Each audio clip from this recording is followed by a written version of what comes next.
¿Quién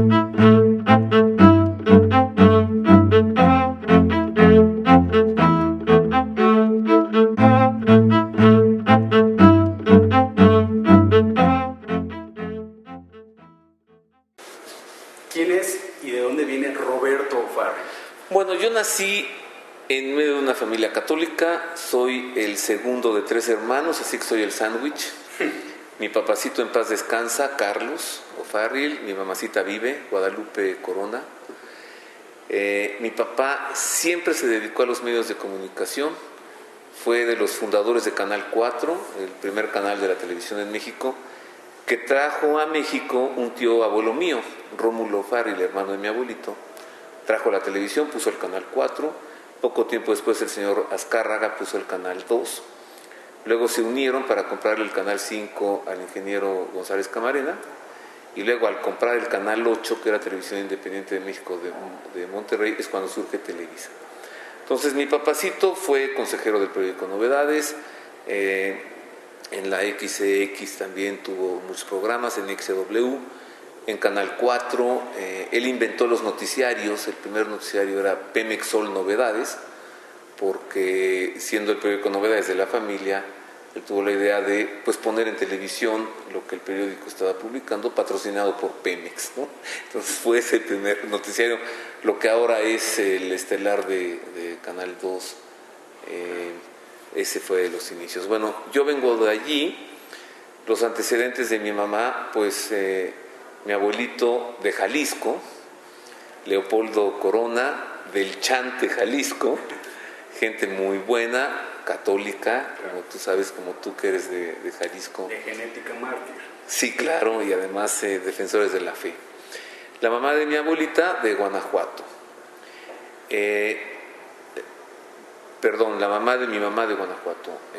La mamá de mi papá de Puebla y su papá, mi abuelito, también de Puebla, pero con orígenes irlandeses. Cuando en 1845 surgió la hambruna en Irlanda, porque las cosechas de papas se podrían por un hongo que las atacó, y luego una epidemia en la gente que mermó la población de Irlanda casi a menos de la mitad. Apenas ahora se recuperó el número de irlandeses que había en 1845, creo que 8 millones, apenas ahora otra vez volvieron a ser 8 millones, ¿no? Así que o se quedaban a morir en Irlanda o salían a otros lugares del mundo. Fue la migración irlandesa, algunos llegaron a Estados Unidos, y allí mi tatarabuelo llegó a Puebla y ahí se instaló, y de allí vengo, Rax. Perfecto, excelente. Así que católico, por lo irlandés, por lo poblano y por lo tapatío. Excelente. Común en casi todo católico, nuestra fe comienza en casa, en la familia. Pero ¿en qué momento tratar y profundizar en temas de catolicismo se convierte en parte de tu vida profesional? Mira, si yo siempre crecí católico, hubo un momento que yo identifico como fuerte en mi vida, dos momentos. Uno, un domingo estando en misa, ya casado yo, con la colecta de la Universidad Pontificia de México, yo en vez de ponerle un billetito allá al sobre, me quedé con el sobre para ir después a la universidad e inscribirme y ver si podía yo cursar teología. Me valieron la filosofía que traía yo de la Universidad Intercontinental y de la Ibero, porque estudié comunicación, me valieron la filosofía, entré a estudiar teología, sin deseos de nunca ser sacerdote. Yo ni tuve ni tengo vocación para el sacerdocio, y entonces estudié teología y luego me dieron un salvoconducto en la Universidad Pontificia de México para continuar en la Universidad Intercontinental, porque empezaban las clases más temprano. Yo solo podía tomar una materia al día. Yo me iba a trabajar y todos los demás que se iban para curas ahí se quedaban estudiando todo el día, ¿no? Entonces ese yo lo identifico como un momento fuerte que me permitió conocer a Dios a través de los libros y de la universidad. Otro momento fuerte fue un accidente de mi hijo mayor, que se llama Roberto, Robbie, un accidente muy, muy fuerte cuando era un bebecito de 1 año, un traumatismo craneoencefálico que a mí me hizo pedirle a Dios por la vida de mi hijo. Le pedí que me lo dejara, le dije: entiendo, yo no soy su papá, eres tú. solo déjame a mí ser el papá de él en los próximos años. Me hizo caso, me lo dejó muy bien, ahora tiene 28 años, con una secuela ligera de discapacidad intelectual superficial limítrofe. Eso, Rax, en la vida te marca y quedas agradecido con Dios para siempre, porque sabes que te dio respuesta a algo que tú le pediste. Y bueno, hay un tercer momento todavía, fíjate, que algún domingo el padre de la parroquia nos invitó a tomar un curso para ser ministros extraordinarios de la comunión eucarística. Cuando yo oí extraordinario, yo dije, yo quiero ser eso.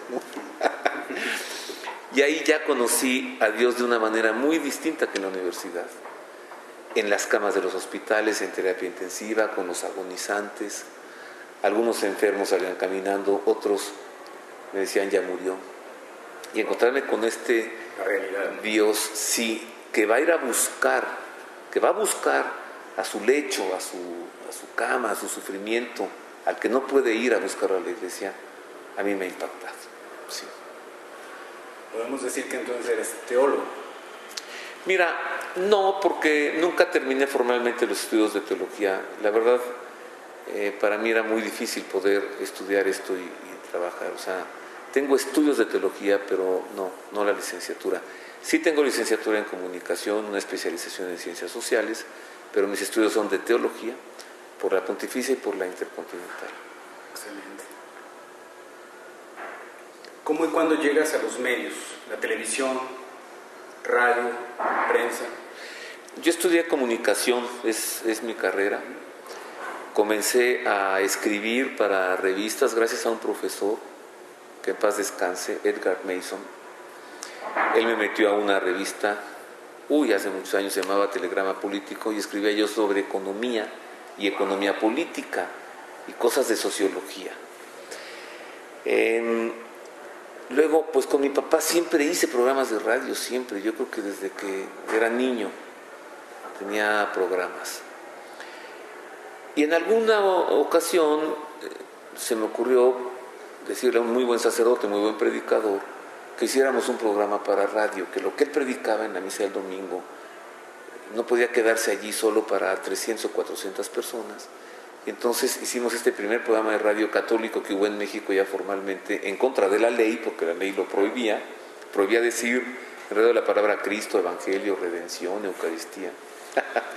Ese programa se llamó Teología para cada día, lo comenzamos en Radio 620 de la Ciudad de México, y en cadena raza se iba a varias ciudades.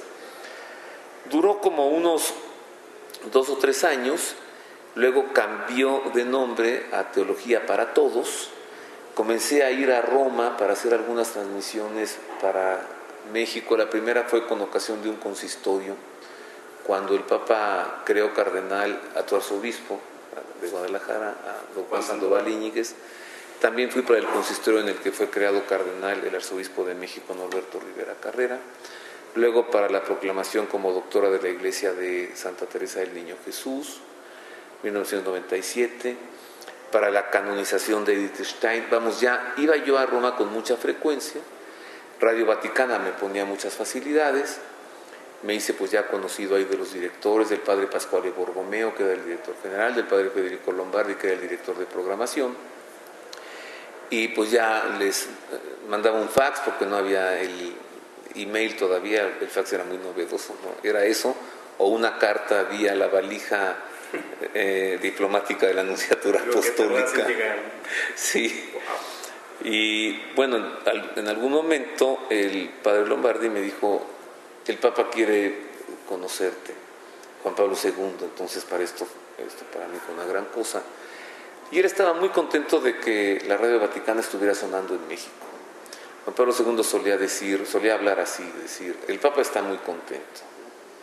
El Papa quiso conocer quién metió la radio del Papa a México. Juan Pablo II amó mucho a México, a todo lo que tuviera que ver con México, a los mexicanos, a la Virgen de Guadalupe. Y hubo un momento en el que me dijo, el Papa quiere estar en la televisión de México. Le dije, Padre Santo, eso es muy difícil. Me dijo, difícil, ¿por qué si no lo vas a hacer tú? Es una cosa que el Señor va a hacer, es una cosa que el Papa quiere, el Papa está contigo. Se quitó el solideo, me dijo, ten, para que sepas que el Papa está contigo. Y aproveché una coyuntura que se dio, que fue la canonización de San Juan Diego en el año 2002. Logré presentarle a Canal 40, entonces CNI, la posibilidad de tener la cobertura del Papa. Se pusieron felices porque la traían las otras dos televisoras, ¿no?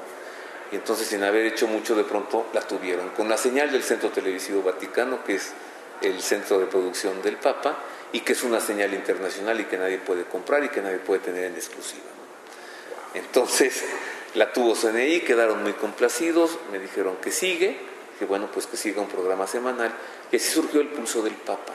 El Papa lo sabía. Sí, bueno, el Papa estaba muy contento después de eso.